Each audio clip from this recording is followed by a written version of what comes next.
7 years after I disappeared, my sister found my name on the organ donor registry. She stood in the transplant center, staring at the paperwork in the nurse's hands. Her brows knit as she looked at the photo attached to the file, along with the name I used to go by. "Where is he?" she asked. "He's in hospice on the 12th floor," the nurse answered quietly. "Today is the last day he'll still be conscious. The surgery is scheduled for tomorrow morning." Her expression turned cold as she headed upstairs. The moment she pushed open the door, she saw me sitting on the bed, writing my final letter. Landon. I looked up at her and smiled faintly. "You must have the wrong person, Ms. Bennett. My name is Jay Mercer, not Landon Bennett." She stepped toward the bed, her tone rigid. "Come home, apologize to Mason, and I'll hire the best specialist in the country for you. That won't be necessary." I didn't even look up again as I signed the last line of the organ donation papers. I didn't do anything wrong. I'm not apologizing to anyone. After a long silence, Sherry Bennett let out a cold laugh. "You really haven't changed. 7 years later, and you're still pretending to be innocent." Her eyes narrowed, scanning me. "You're sick? What kind of illness needs surgery?" I smiled faintly. "Stage 4, glioblastoma, brain cancer." I glanced at the donation papers beside me. I figured my organs would do more good saving people than rotting underground. Something flickered across Sherry's face, but it vanished instantly, replaced by that same icy look. "Cut the act. Do you think playing pathetic is going to make me feel sorry for you?" Her gaze swept over the small hospice room, taking in the peeling walls, the worn folding chair, and the dying flowers by the window. "So life didn't work out after you left home? If you hadn't done those disgusting things back then, maybe you wouldn't have ended up like this." I lowered my eyes to my hands, now so thin, every bone showed clearly beneath the skin. I said nothing. "Landon." She said my old name softer this time, her voice cracking. "Are you really that sick?" I looked at her without blinking. "Why do you care, Ms. Bennett?" "Because I'm your sister." "No." My voice stayed calm. "Your brother died 7 years ago." Her face went pale with anger. "You really hate me that much? After everything that happened?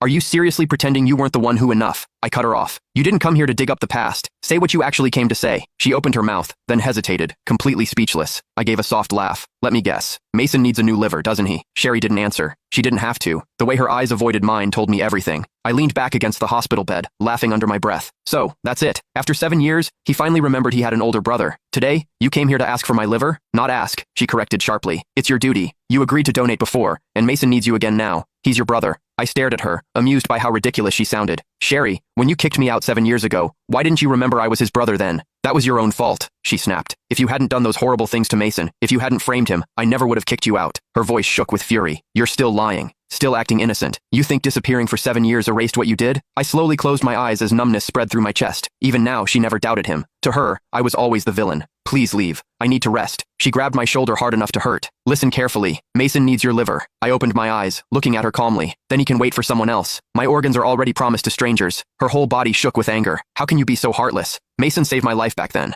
Without him, the Bennett family wouldn't even exist today, and you're nothing but an ungrateful parasite." I didn't answer, only turning my head toward the window. "Landon, let me make this clear," she said coldly as she released me. "If you refuse to save Mason, I won't let you have peace. I'll use every connection and every penny the Bennett family has to keep you alive. You'll spend the rest of your life wishing you were dead." I listened to her threats without feeling anything.